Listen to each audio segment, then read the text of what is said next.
ગેરગઢડામાં social media દ્વારા બે કોમ વચ્ચે તણાવ ફેલાવવાનો આરોપ દિલીપ બારૈયા વિરુદ્ધ કેસ પોલીસ પ્રજાનો મિત્ર છે એ સાબિત કરી બતાવ્યો।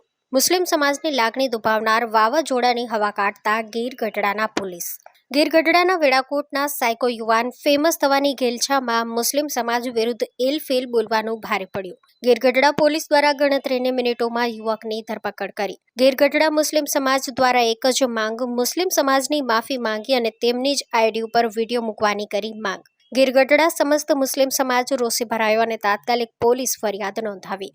રિપોર્ટર સબ્બીર સેલોત કોડીનાર। હા કે બાપુ આજે છે ને આજે કદાચ હું મોદીની જગ્યાએ હોત ને તો આખું બાંગ્લાદેશ છે ને લંકાની જેમ ભડકે બળતું હોત। કેમ કે બાપુ આ બાંગ્લાદેશના છે ને આપણે હિન્દુ ભાઈને વાક વગરનો જીવ તો હળગાવી દીધો।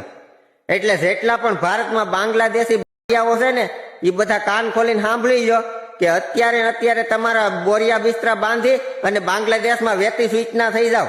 ભારતમાં તમારી કાંઈ જરૂર નથી અને બાંગ્લાદેશમાં જઈ અને તમારા રાષ્ટ્રપતિ અને તમારા પ્રધાનમંત્રીને કહી દેજો કે ભારતમાંથી વાવાઝોડું બોલ્યું અને તમારો આખો ધર્મ છે ને મારા